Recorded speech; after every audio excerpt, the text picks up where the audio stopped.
Hey, welcome. This is Off the Couch, where psychology meets everyday life. I'm Dr. Greg Cason, and I am here with Zoe Yeoman, etiquette expert. Hey, Zoe.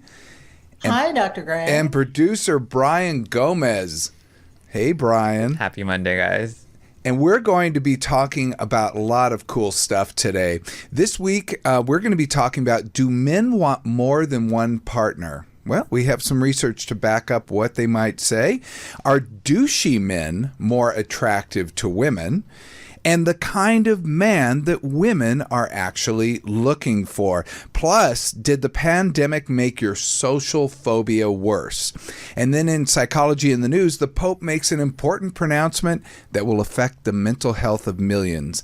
And lastly, do people overestimate the social consequences of saying no to an invitation? We'll have expert Zoe, etiquette expert Zoe, tell us and give us helpful advice about how to say no when we don't want to go. All right, so let's go on and let's talk about the homework. We left off with some homework. One thing to make you happy this week. Did you guys do one of the following? Spend time in solitude, say hello to a stranger, go to a museum, or hug your pet? Zoe? None of the above. None. I took my 1977 out for a ride, slow ride. Well, did that bring you joy? Oh, it so did. It Well, always then, does. Yes. Right on. I'm good to hear. I'm glad to hear that. And what about you, Brian? I already know what you did. Yeah, I did everything but the museum. I had to spend time alone because of my pup. I've been having to hug her because she's being a baby. She got fixed on Thursday, so it's been a lot. We've been spending a lot of time together, so I did everything but the museum. Well, now that you have her, you're not really spending time alone or in solitude. Oh, that's true. But when I do get that time alone, wow. When she goes to sleep. I definitely spent some time alone. I forgot. I spent some time alone. I did do that. Well, really in solitude, you know, and I spend time alone, and I want to parse out a little bit because I spend a lot of time alone, but really like enjoying that time alone, really being in solitude. That's the key, to really bask in it. But I turned on Die Hard yesterday, the movie. Something just said, I want to watch Die Hard because, Christmas movie. And like for the first 10 minutes, I was like crying off and on because Bruce is so sick and, I just feel so bad. But then I had a great time with it and it was fun. Well, yeah, he is a progressive form of it's cognitive decline that it's fairly rare, I believe. I'll have to look it up. We'll talk about it one day, but it's unfortunate. It's quite unfortunate. Yeah, so I was alone, but I was entertained. You certainly were. And, I have to laugh about Die Hard being a Christmas movie, that there's a huge debate about it. And once I did a radio show a while back, a couple of years, maybe several years ago, and the guy at the end said, so here's the question for you. Die Hard, Christmas movie or action movie? And I was like, well, there's a Christmas tree in it. I don't. And he goes, it's a Christmas party. That's what he said. He goes, you're exactly right. It's a Christmas movie. So, have you seen it, Brian? I have not, well. sadly, but I have heard plenty of references that I feel like I've seen it. I know. It's the best. Maybe I'll watch it this week. I hope you will. Well, let's get to the studies. What do men want and what do women want? We're going to try to figure out at least 3 studies that were released this week, kind of tell us some new answers in really kind of curious ways. But let's talk about it. The first is a study done of 393 heterosexual men and women in the UK. This is done by Swansea University. Swansea University is a public school in Wales, and it's a very, very good college. And they published this in the Archives of Sexual Behavior, and it revealed that 1/3 of United Kingdom men are open to the idea of having more than one wife or long-term girlfriend. Not surprising to you, Zoe? Are you kidding me? I'm not surprised, Dr. Greg. Well, can you guess how many women actually said they're open to the idea of a polygamous marriage if it were legal and consensual? sometimes I think, boy, it would be great to have a wife. Well, there you go. We're going to talk about what that might be. There's a term for that. If you have a wife in the marriage, but would you be willing to share her with your husband? And we're going to... Absolutely. Absolutely. Right on. So, yeah, only about 1 in 10 UK women are open to the idea of a polygamous marriage. But that's putting ourselves in the middle. Both times those questions were asked, they were actually having the men imagining having more than one wife, and both times, and the women having more than one husband. But when you flip it and you say, can you imagine sharing? Can you imagine sharing with your husband another wife? Or can you imagine sharing if you're a man with another husband? Only 9% of men said they would share with another partner. So it went down quite a bit. They're 3.5 times more likely to want multiple women versus multiple men in a relationship.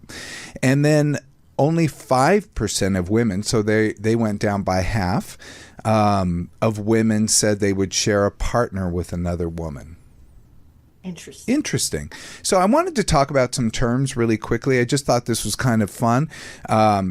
Polygamy, when we talk about it, a lot of people aren't really clear on the terms, and sometimes it's just good to be clear on the terms.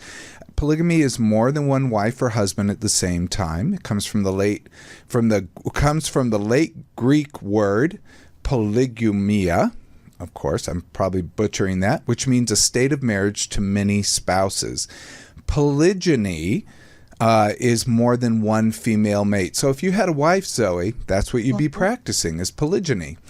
Interesting. Thank you. It's always good to know the terms. And then polyandry is having more than one male mate. And we talk about polyamory, which I hear a lot people talking about now. Polyamory is the act or a practice of engaging in multiple romantic and typically sexual relationships. The difference in polyamory is it's often used as a term to say you love this person and this person loves that person, and you also have that person over there. So it's this kind of more complex relationship that term is often used for. It's much love, many loves. I always say that we have endless love to give around, but not endless time. So it can get tough no matter what. Okay, now I thought this was the most fun study I've come across in quite a while. What do you guys think of when someone calls a man a douche? What do you think of? Like, what is the image that flops into your head? A pickup truck, a gym mirror selfie, the tank top for sure. Ooh. Probably a horrible haircut that I don't like. But yeah, or really rude. It has to be rude. Probably doesn't pick up the towels from the gym, after they use them. That's very much what I think of douchey. Very specific imagery, Brian. Very specific. How about you, Zoe? A little judgy. I love it. I love it. How about you, Zoe? Rude. Rude. Sure. Entitled, has to be the center of attention. In all things, whether it's how he's dressed or what he drives or how he behaves out. Yeah, that's just... Tacky seems to be a good word, I would feel like. What about when you see a guy on Instagram who's standing in front of an expensive sports car, thumbs raised in the air like this? What do you think? Does that make him look hot? Well, it depends on if he's at the dealership and just taking pictures, or if he makes $50,000 and lives in his mother's basement and is driving that car. That's when I always wonder. But if he's doing well for himself and he just bought himself a present, then good for him. Interesting, Zoe. What about you, Brian? I can see the same thing as Zoe was saying, but there's also a good way to go about it without presenting it like you're showing off. That douchey attitude is when you're like, look at me and look what I got, and then you can be like, oh, look how hard I've worked to get this in a way, Yeah. I have a universally negative reaction to that person, but probably because I'm not looking for someone to support me. Maybe, I don't know, but I look at that and go, blah. when I see a guy standing in front of an expensive car, but turns out I'm in the minority. Let's talk. A new study from a team of behavioral scientists at the Federal University Rio Grande do Norte in Brazil, again, my Portuguese was really lacking, published in the journal Personality and Individual Differences. They took 2 surveys of people who drove expensive cars. And the first survey, I thought this was really cool. They asked about luxury cars and the men who drive them. They not only asked about the men who drive them, they wanted to look at mating values and male dominance. The team received 171 responses, 93 from women, 78 from men. So a lot of men were responding to this too. And they used these fabricated examples. Now, we do this in research to control the outcome. So we can't just blame what are your attitudes based on this, that, or what, something else. They gave 4 examples in this particular study. And I looked up the cars they used because I was super interested in knowing exactly what these cars were. And one of them was like a truck like Brian is describing, which I wouldn't typically associate as a luxury car, but this might be just cultural. Like this might be a highly desired car in Brazil. Some of those things are as expensive as a condo, those trucks. Yeah, I don't know within that economy. Yeah. I trust the survey or the researchers' choice, though, that these were highly desirable. Anyway, and then they asked another survey. So then they did that with this control. And then they did a second survey. They asked luxury car owners how they felt about themselves and their place in society. And they asked whether they'd make a better mate than someone who drove an ordinary car. Believe it or not. They got 409 responses, 203 from men, 209 from women, just to show you they were asking both sexes, both genders. And what did they find? The majority of respondents, both male and female, viewed men driving luxury vehicles as having 1, higher mating value. You're absolutely right, Brian and Zoe. You absolutely are in the majority. They have higher social dominance, more competent in their lives and jobs, and in some cases, even more intelligent. How about that? I'm not buying it. I don't know if all those really, because I've always thought that a guy standing in front of a sports car thumbs up is just a notification of all kinds of insecurity, but apparently it's quite a piece of bait on the line. Oh, this is so like, Brian, don't you think this is very generational, maybe? I think so. And especially we see it here in LA a lot Right. with our culture here, where it's like you have to have a specific kind of car. You have to look a specific kind of way. You have to hang out with specific kind of people in order to fit that mold of, I guess, acceptance here in LA. And it's kind of sucks because it's a lot of pressure, but it's like, yeah, I mean, according to the study, it's showing what the people want. I hear this too. I hear this from people, and mostly people who moved here. I grew up here. It is a difference, and you see very much a difference because I have friends with a great deal of money, and they drive used cars, pretty normally boring cars, Priuses. I mean, that's the great equalizer car out there. But people drive pretty boring cars. I think. I drive a cheap version of an expensive car, I guess. And I wondered if even that would count, but I doubt it would. People know how much things cost here. Well, I mean, I think women love dudes who drive nice cars. Like, what's not to like? But I married somebody like who could care less about the car that he drove, like from the first time we really even started dating. He just was not that guy. I'm the gearhead in the family. I'm the one who wants a nice car. But so that was never him. And that's just one more example of his how secure he is with himself. Yeah, no, that would actually, I think, would intrigue me. So I think that's good choice there, Zoe. And a lot of the times here in town too, you see a lot of guys with like these really nice expensive cars, but most of those are rented. A lot of those are tourists too that are renting nice cars and they're driving around and looking really cool. But a lot of people don't know that those are all rented most of the time. No, I learned that lesson very young. Here in LA, of course, you've been out here, Zoe, you know, but a lot of people judge by the car you drive here, and it's really weird. And I remember once I had a friend who lived in a tiny, I'm not kidding, studio apartment and had a large Range Rover, which he basically devoted his entire paycheck to. Sure. And he told me, "Oh no, I need to make a good impression, an external impression, to get ahead." And I was like rolling my eyes. I was actually really surprised when I was very young. We pulled up at some valet and people were like, "Oh, this Range Rover, et cetera, et cetera." They're beautiful cars. They're amazing cars. So I have nothing against them. But I was perhaps naive to the, how people I will responded. tell you, Dr. Greg, my father taught me when I was very young that it's absolutely inappropriate to own and drive a very expensive car when you you don't own your own home, or you don't, right. But I lived there in my early 20s. Uh-huh.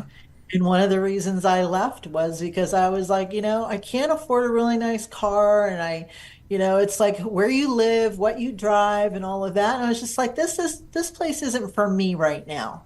I'll come back. Right on. Right on. Well, it's a good thing you didn't, because people who drive expensive cars or luxury cars, at least in Brazil here, but I think it can translate, often see themselves in some rather grand ways. They see themselves as having higher social status. They believe they have more self-confidence than other people, and they rate themselves as having a higher mating value. So that could be a test for narcissism. I don't know. Sounds like it. Can't pay his rent, but God, he's got a nice car. Oh, we're going to talk about the perfect partner. And Zoe, we're going to lean on you a little bit, because this particular study, 17,245 single heterosexual women, I know you're not single, but single heterosexual women were surveyed around the globe from 147 countries. This is called the Ideal Partner Survey. I thought this was great. They did look at some lesbian and bisexual women who were part of the survey, but the majority were in the heterosexual group. This was done by the University of Göttingen. That's in Germany, along with Indiana University and the Queen's University in Belfast. And this was published in the journal Human Nature. And it looked at a complex relationship between age and partner preference. So they actually looked at several things with preferences. They didn't find a lot of variation, and we're going to talk about, in fact, I'll just skip ahead. Some of the things they found no variation whatsoever, but were still important, were things like kindness and supportiveness, attractiveness, financial security and successfulness, and education and intelligence. Those were all equally important to women across the board. So we can kind of take those off the map. And then they really wanted to see what's the deal with age. And they found that most people showed no variation between women of different ages, which is kind of good. However, as you started to get older, women started to show a preference for confident and assertive partners. They wanted a confident, assertive partner. I suppose driving a luxury car too. Who knows? And as well as acceptance for a larger age range. So they're willing to go much younger than perhaps they would have when they're younger. Interesting. Yes. Did you guys see May, December, by the way? No, not yet. I highly recommend it. I thought it was great. It's interesting. It's a Todd Haynes movie. He's a very provocative filmmaker. But what it did is it somewhat paralleled the Mary Kay Letourneau story out of Washington. And this was a very interesting, older woman. I think he was in 7th grade. I think is in 6th or 7th grade in the story. And she basically has an affair with him, and then you discover them when they're married, living, et cetera, et cetera. And they touch on some of the psychological issues in this particular thing, and it also goes in some different directions. It was just a really interesting and compelling movie, and I will say that it's one of the movies that a lot of people have said, I need to talk about that more, because it brings up a lot. Interesting. Yeah.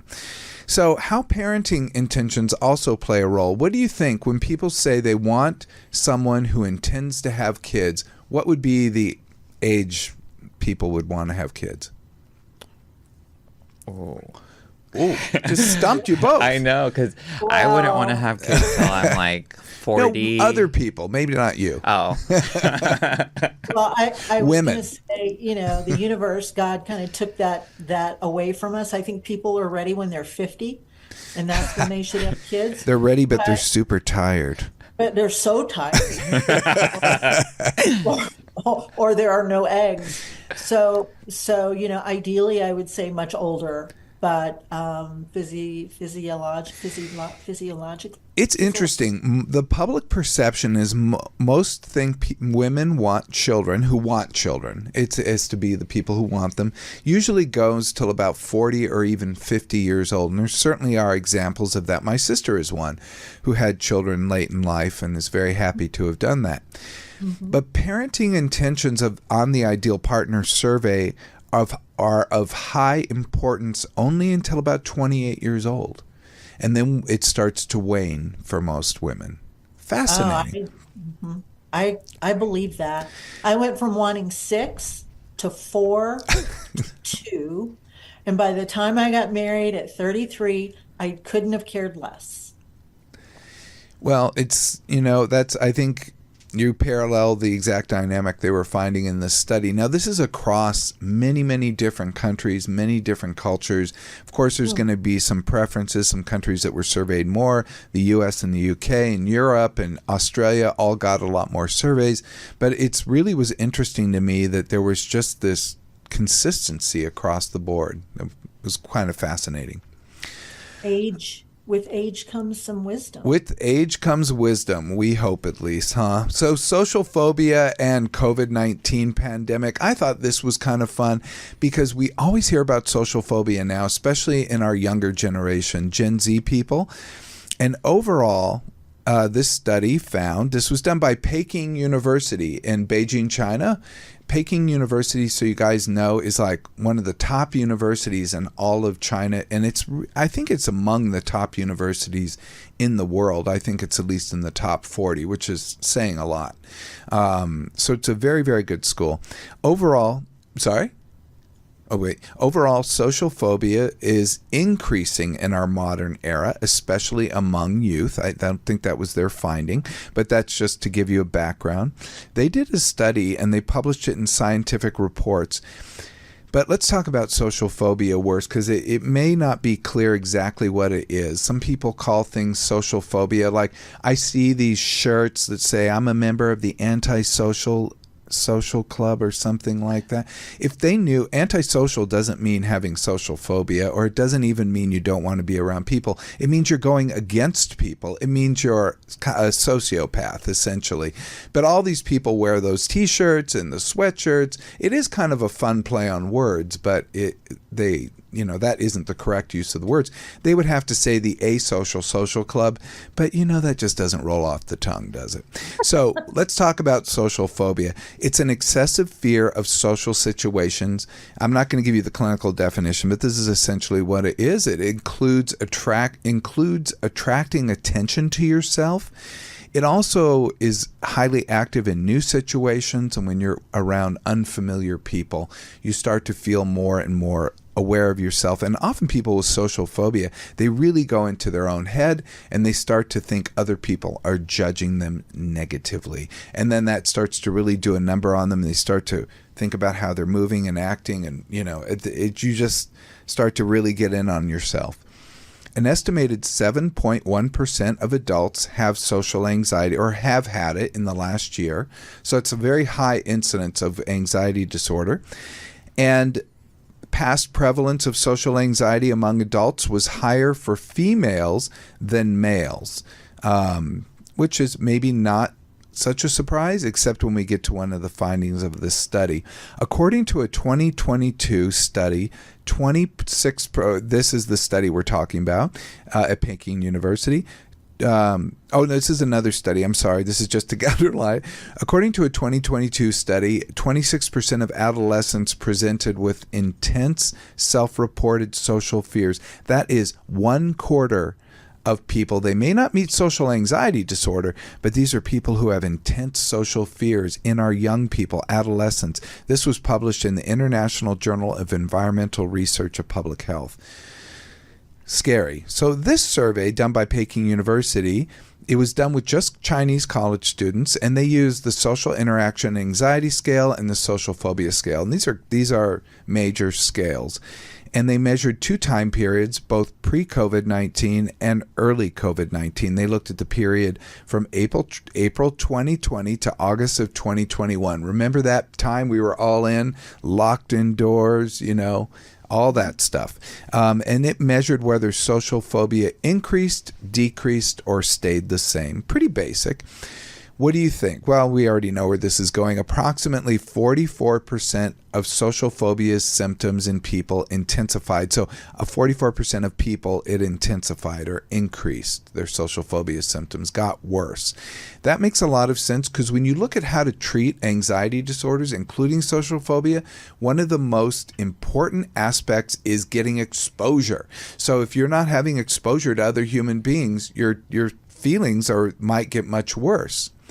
But 28% had no significant change, and 29% of social phobia symptoms decreased, which also made sense to me because they're not having someone they're having to react around. So they're literally saying, oh, I'm not around any kind of threatening person or person who might judge me, so be it. I don't feel as bad. So it's kind of an interesting thing. So what I loved about this study is they looked at factors that made social phobia worse. So when it got worse, these were people who tended to have a lower GPA, a higher frequency of bullying experience, permissive parenting style, which made a lot of sense to me because permissive parenting style is often tied to anxiety disorders. It's sort of like they didn't learn things are going to be okay, and that they have the skill to get through. Distant relationships with family members, having 1 to 2 siblings. I don't know how that factors in, but there you go. Higher frequency of childhood adversity, and mobile phone dependence, of course. So, yeah. The pacifier, the great pacifier. The great pacifier, exactly right. So factors that were protective. Female gender. So I said earlier that we have higher incidence in women, but here in this particular study, they showed that female gender was actually protective from getting worse, which was interesting. Status as a college senior or postgraduate, so educated, highly satisfied with their physical appearance, which makes a lot of sense because people who are satisfied with their physical appearance have less trouble going in public and don't feel like other people are judging them because of their physical appearance. Also, a strong self-perception of mental health, or a self-perception of strong mental health, and a moderate trust in strangers. And if I remember, both of you didn't have trust in strangers. Don't I remember that? Yeah, from an earlier show that we did? Yeah, well, so you got the female gender and all the rest, but the moderate trust in strangers, I'll be the one that'll bring up that rear. Okay, so now we're going to talk about psychology in the news. Today, I prepare things and then something comes out the day we do the show and I have to change it. Gotcha. So today, the Vatican issued a declaration Monday, December 18th that said Pope Francis of the Roman Catholic Church is now allowing priests, bishops, and deacons to bless same-sex couples. This, to me, was momentous, especially when you know the damage that many people within the Catholic religion have suffered, and the kind of negative attitudes and discrimination, which we've also talked about earlier, people within the church have suffered. So this was really a momentous thing. Wait, were either of you guys raised Catholic? Yeah, I grew up Catholic as a kid, and Oh, Guilty. all three of us. All three of us in the Supreme Court. So we all know what the Catholic Church is capable of. And, I think there are a lot of very good things. And I thought this was one of the really wonderful things. He wants to move, this Pope wants to move away from a rigid church, which I think a lot of people suffer. And, remember at the end of the show, we always talk about be flexible. That is in response to being rigid. We know that flexibility is at the root of all mental health, and being rigid is at the root of all mental illness. And we can really make a case for this. This is our thought patterns being rigid or being flexible. And flexibility is always the way to go. So he is actually trying to move the church away from a rigid church to a pastoral church. Just so you know, I had to look this up because I'm like, I don't know what a pastoral church is. It's exactly what you would think of as a wonderful church. It's comforting the sick and the widowed, lending a shoulder to cry on, giving support to the needy. It's actually doing those traditional things to support people and give them comfort and aid. So, what it was intended to do. What it was intended to do. And I think this is what the church really excels at, and why these organizations can really make a big difference. But it can also cause a lot of people pain, and it has to this community for many years.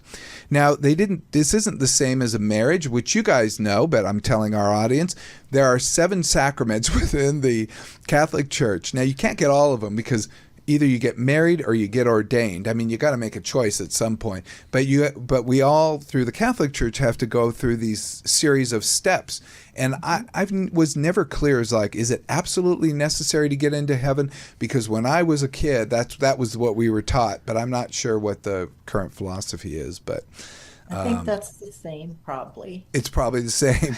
But sure. Marriage is a sacrament, which means it's one of these very, very key blessings that's received in the midst of a ritual.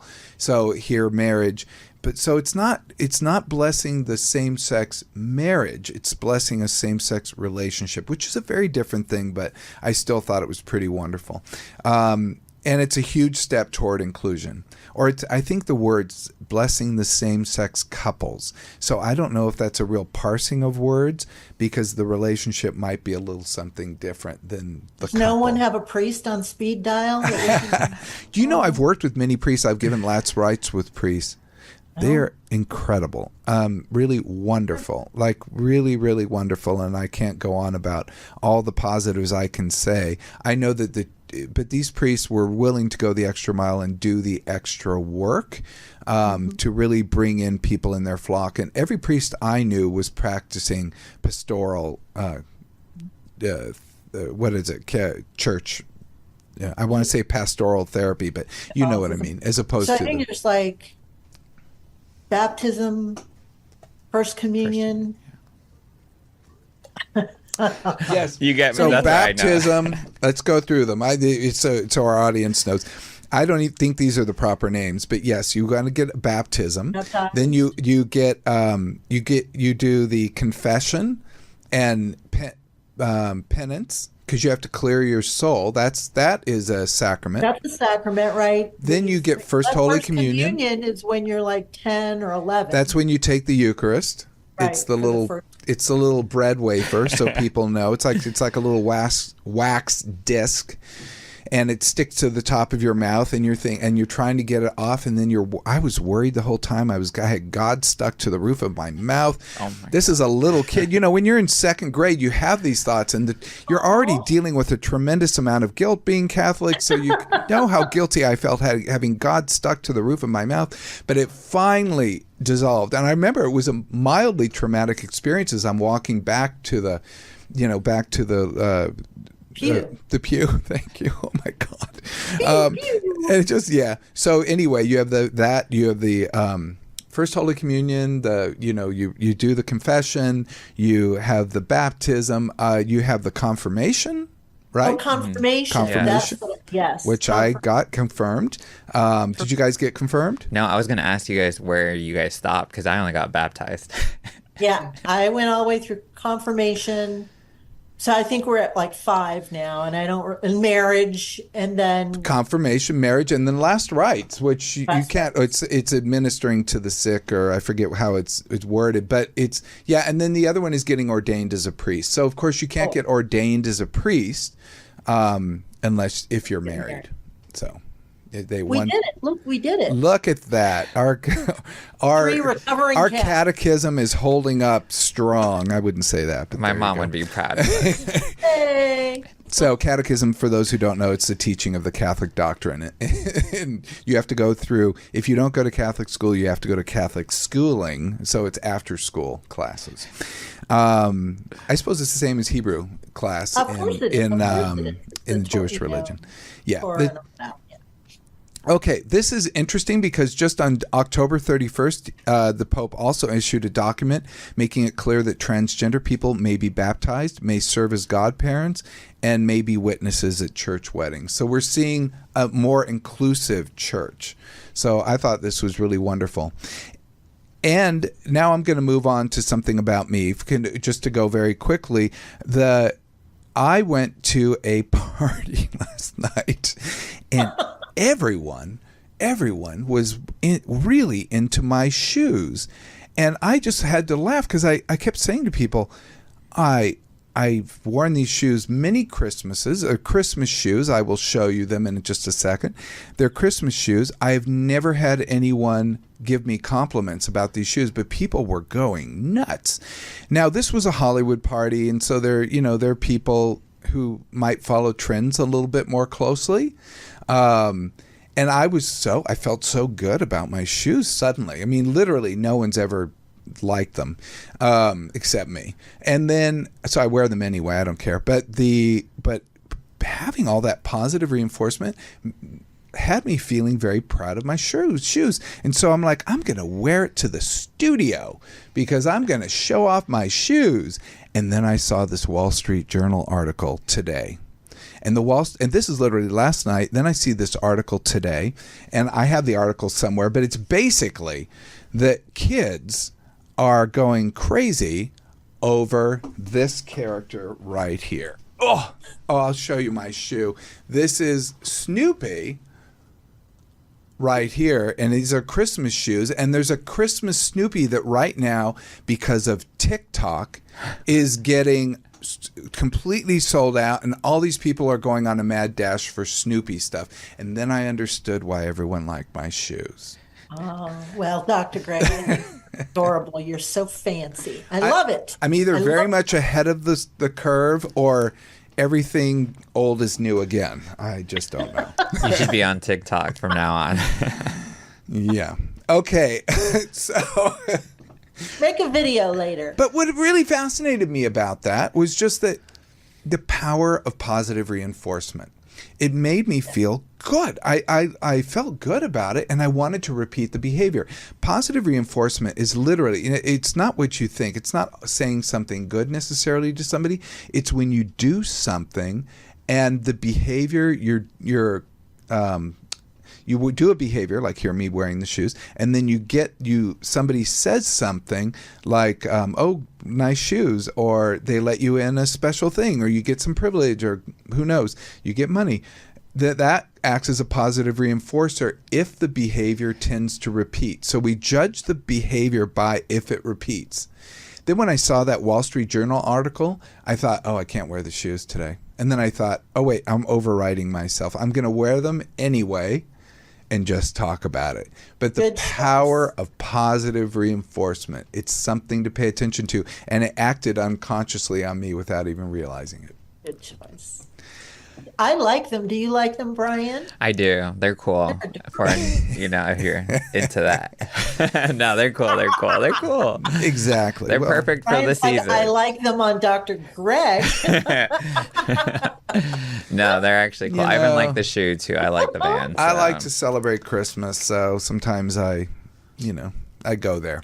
So, in addition to Christmas being a time when we dress up, it's also a time when we may get invitations to things. So, what if you don't? Do you guys get invitations you don't want to go to? Mm-hmm. Especially Yeah. since I'm staying home this Christmas. Friends are like, "Oh, I'm going to my mom's if you want to come with, or do you want to come over?" And I'm just like, I kind of enjoy spending it alone if I'm not going home, you know? Plus, The you have pup, a pupper. yeah. I can't bring her everywhere, and especially since she's, healing right So now. when you say no, do you worry about what they're going Oh, to I think? try to avoid saying no. I'll be like, "Oh, yeah, like let me figure it out." And then I'll wait till like it gets really close and then it's like, "Oh, I can't." So it gets even worse instead of just saying no in the beginning. So, I'm one of those. So it may feel rude, it may feel unforgivable to reject an invitation. It may feel that way. But according to research by the American Psychological Association, of which I'm a member, I think I need to disclose that, and published in the Journal of Personality and Social Psychology, which is one of the top journals, more than 3/4, or 77% of respondents in a pilot study confessed that accepting an invitation to an activity they did not want to attend. And they said it was because they were concerned about the consequences of declining. I have to say, I identified with that finding. I'm definitely in the 3/4. I've said yes to things because I'm like, I don't want to say no. I don't want to be rude to the person. I don't want to, it's like I feel really bad. They went to all this trouble to have a party and, like I'm the crucial member of, person walking through the door. But it's like you put a lot of weight on yourself and you feel guilt. So you might say yes to things you otherwise don't want to say yes to. That's true. Now, just to examine whether the fears of saying no were unfounded, the researchers conducted 5 experiments with more than 2,000 participants. So one of the experiments, just to give you an idea of how they did this, they had one scenario where someone invites another one out to go see a celebrity chef. And one group is told to imagine turning down the invitation due to plans during the day and wanted to stay home and relax.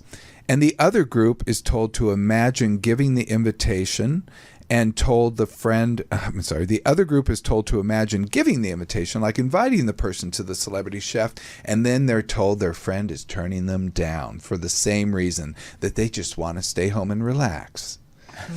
Well, participants who imagined turning down their friend's invitation often believed it would have an immediate negative impact on their relationship. So I've certainly been there. They were more likely to say their friend would feel angry, disappointed, and unlikely to invite them to attend future events. But participants who were rejected felt something a little different. They were actually less likely to feel the way people did, the way people predicted they would feel. They were not as angry. They were not as disappointed. They were even thinking about future events. They may have been irritated, they may have been disappointed in a not huge way, but they didn't hold it against the person overall. Right. I thought that was pretty clear. But then, you're thinking, I know what you're thinking. You're thinking, they just did a scenario. Well, they did the study a different way. So they did a study a different way, and they looked at some different things. And this was repeated with 80 real-life couples. And the 80 real-life couples were basically, they had one couple say, let's do this, and they instructed the other one to turn them down. Now, again, you could make a case, oh, well, they're the couples, etc. They were together all lengths of time, these couples, but it was just interesting to me that the couples, again, repeated the same finding. They kept finding this over and over again. What they found is that people who rejected the invitation were more likely than those who were rejected to say their friend would focus on the rejection. So the people like me who would stay home and go, oh, I don't want to offend them, I'll go to this event. We would worry that they would be upset about the rejection. But what other people tend to do is to focus a little bit more on the deliberations that went on in their head. It seems like other people are more empathic, which is nice. I thought that was kind of nice. So they do think about us. So what are the benefits of turning down invitations once in a while? It prevents you from burnout. Burnout, which is a very significant thing and happens to a lot of people during the holidays. So Zoe, let's talk about how to say no, because this goes beyond the study. We got to have the skill. So tell us about, how do you turn down someone with the least negative impact while still showing consideration and respect? Well, this is something I had to learn how to do, because I'm not a great liar. So I always start with a thank you. Oh my gosh, that's so kind. That sounds like fun. That little bit. And then you hit them with we already have plans. I have a big morning the next day. I won't get home until, such and such time today, so I'm not going to make it. Any number of things. You can do it that way. The other thing would be just to say, I appreciate the invitation again, but I just can't be there. I can't make it. And that's all. Okay, good. That's all. Yeah, there's a principle we teach often. It's about being assertive, and I teach it in this order, which is basically say the reason why, be truthful, of course. Of course, we know that's a key with, as we know, we talked about with... I don't know that you need to give a reason why, other than saying time-wise, I can't be there. Well, then that's a reason. I mean, you just want to say a reason why. Very good. And then you want to turn down the invitation, I guess, or you want to say what you want, but show respect for the other person, which your answers clearly did. You were modeling, showing concern and caring for the other person.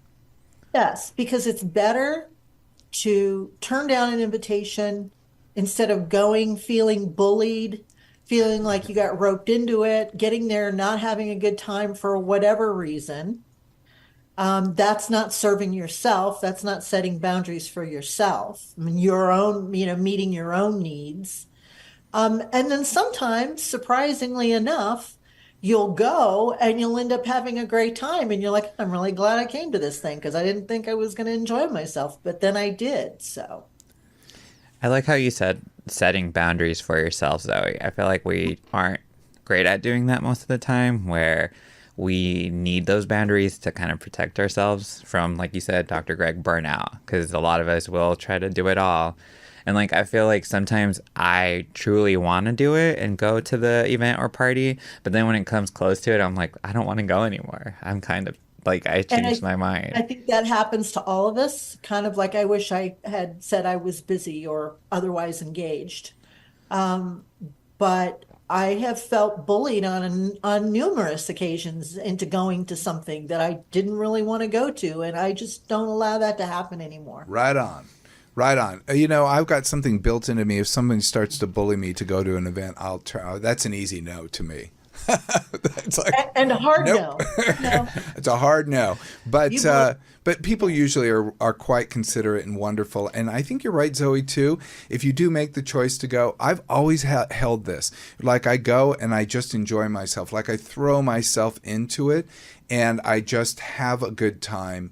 And the reality is we often rise to the occasion. So that's, if you go, just choose to be there rather than thinking I could have stayed home tonight, and then you'll just have a terrible time.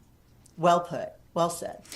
Well, that wraps up our show for today. Kind of a fun show, would you say? Maybe we learned some interesting lessons about mating and dating and God knows what. And saying no. So this is Dr. Greg, and Zoe and Brian bidding you farewell. Until next time, I want you to be present, flexible, and kind. Bye-bye.